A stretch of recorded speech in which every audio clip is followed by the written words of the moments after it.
Complicated question. What is the difference between a person who's in a suicidal depression, who commits suicide, and the person who uses that to move forward in their lives? It's a combination of things. I think it's biology in terms of brain chemistry. I think it's luck in terms of where you find yourself in that moment, the support that you have around you, the willingness to be to discover and to change and to be surprised, to stay curious. That's a huge thing. Because depression, what depression says is, this is it. This is it. It's never going to change. That's how it defeats us. But when we realize that it's lying to us, and that's the depression talking, and then that in fact we have no idea what's coming down the pike, that can give you the strength to move into the next day. And when you're going through a hard time, as you know, that's all you really need. You're just trying to get to the next step, to the next day. Practices that we can use when we're going through the hardest times. I'm a writer and a writing teacher, so I recommend writing and self-inquiry through writing. And there are many modalities for doing that. But when you're going through the hardest of times, just asking yourself the right questions can move you forward in ways that you're not expecting. But you need to learn to ask questions. We're not taught to ask ourselves challenging questions. We're not taught self-inquiry. We're taught to believe what we're told. So when you're going through a hard time, it turns you inward, and that's the value of it.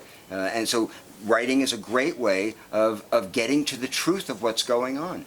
Just knowing what the truth is in that moment can be very energizing and very empowering. So I say write and ask yourself deep questions. Check in what's really going on. What is my story about what's going on? What are my expectations about what's coming because of what's going on? And go into your narrative, and that will free you to come out the other side into the reality of what's actually coming down the pike. It increases the pain. Yeah. So to the degree that we can surrender to whatever it is that's happening, just say okay to whatever it is, we release that resistance. We open ourselves to energy. And to new ideas and to new ways of moving forward. But when we're clutched, you're right, nothing can get in, and we sap ourselves of our own power. Thank you. That's a good point. So if you're going through a hard time in your life, if you find yourself in a moment of serious transition, if you feel hope draining away from you and you can't find your way forward, ask yourself, what is the truth of the moment today, in this very second? What is the truth of what's going on? And that will help you get underneath the narrative and underneath the scary stories that your mind is telling you and the negative predictions that you're creating about what's coming. It will bringing yourself into the moment balances you in the midst of the storm. That's actually what balances us and gives us leverage in difficult times. Is being truthful and staying in the present moment. In the present moment, almost everything is bearable. It's the anticipation of what's coming that can be so unbearable.